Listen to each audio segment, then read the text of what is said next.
Hi there, it's Scott Hamilton, ROCKFILE, back with another podcast review for your ears. Going to be talking about the 1981 film, An American Werewolf in London. Short version, this is one of my favorite movies of all time. I pre-ordered the 4K version that was coming out from Arrow Films. It arrived several days early. It's not supposed to be out till Tuesday. I got to watch it on Saturday night. If you've never seen American Werewolf in London, it is one of the first horror comedies that actually worked, mixing funny stuff with really gory stuff. If you haven't seen it, go watch it. If you have seen it, we will discuss how great the 4K is. John Landis directed this movie in 81. He had directed Animal House, and I remember the trailers for this was from the director of Animal House, a different kind of animal, or a new kind of animal, something like that. David Naughton was the Dr. Pepper guy at the time. He was a singer-dancer on Dr. Pepper commercials and soap operas and things. Griffin Dunn had been in some movies. Jenny Agutter, I remembered her from Logan's Run. All these people came together, lightning in a bottle kind of thing, to make a horror comedy that was shocking when it came out. It really was. I remember I was in high school, and we went. It was like a midnight movie. Double date. The girls were just shocked at the violence and the blood, and we thought it was great. You know, this was at a time when other movies like The Thing came out. It was really changing our young minds, these practical effects. But American Werewolf in London holds up all these years later. It's been restored from the original film. And when you start watching the 4K, it's like, okay, this doesn't look much different than the Blu-ray. It's grainy and it's kind of washed out because it's nighttime. They put some filters on it to make it look like it was dusk, I guess. And then the truck pulls up carrying the boys in the back, and they lower the tailgate, and you're struck by color. David Naughton's character is wearing a red puffer down jacket, and it's bright red. I mean, it stands out. Griffin Dunn's character has a forest green backpack and an olive jacket, and those always look kind of dingy and similar. Now they look brand new. The HDR pass on the 4K picture isn't changing things. It just makes it look fresh, like the movie just came out, like they just filmed it. It was interesting how quickly it went from the dingy look to wow.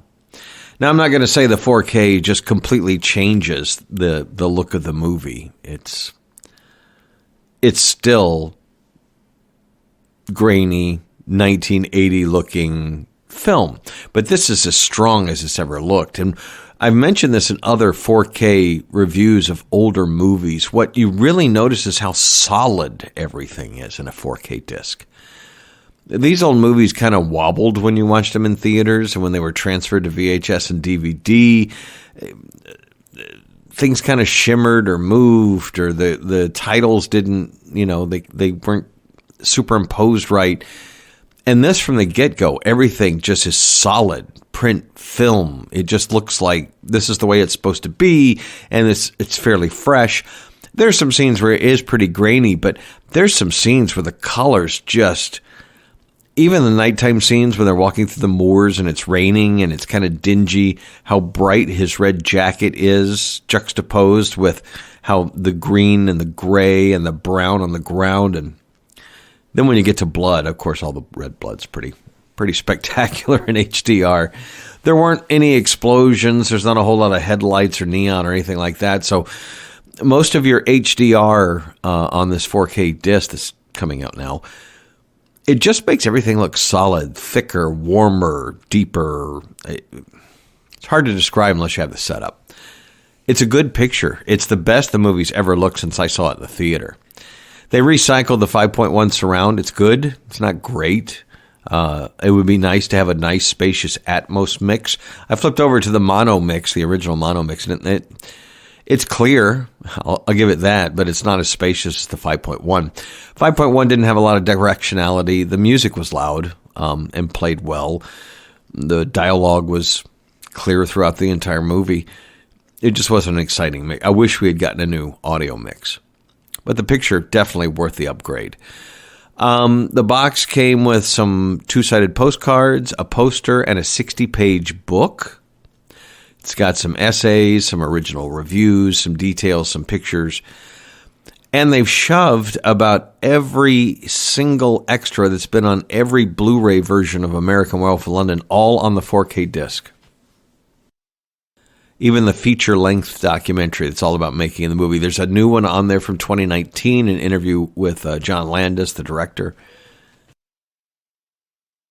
Picked it up on pre-order for like $30. It's more than worth it. I think it's going for about $33 right now. If you're a fan of the film, this is the best it's ever looked and sounded. I'd really love an Atmos mix, but other than that, I really don't have any complaints. It's got all the extras. It looks great, sounds great, and the movie holds up. It's funny when it needs to be funny. It's gory and shocking when it needs to be gory and shocking.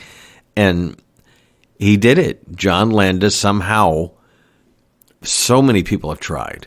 There are so many movies that try and be horror comedies. This one nails the formula. Got kind of a downbeat ending, not getting into spoilers, but you should have seen this movie by now. But it works. It still holds up, and they made a sequel that was really not good that's coming out in 4K for some reason. Why are they putting bad sequels out on 4K? American Werewolf in Paris is coming out in 4K. Escape from L.A. just came out in 4K. Why? These are sequels that didn't need to be. But I guess we got the original movies in 4K, so why not? They're terrible sequels.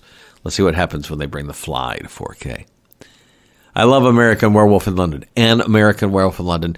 It's a classic film, and it stands up. He wrote the script back in 1969 and filmed it in 1980. Said it was basically the same script. Interesting. Still love the movie.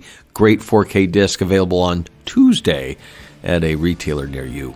Scott Hamilton, I'm ROCKFILE. My links are below. Thanks for listening to this podcast and all the others. Many more on the way. Have a spectacular day. See you next Tuesday.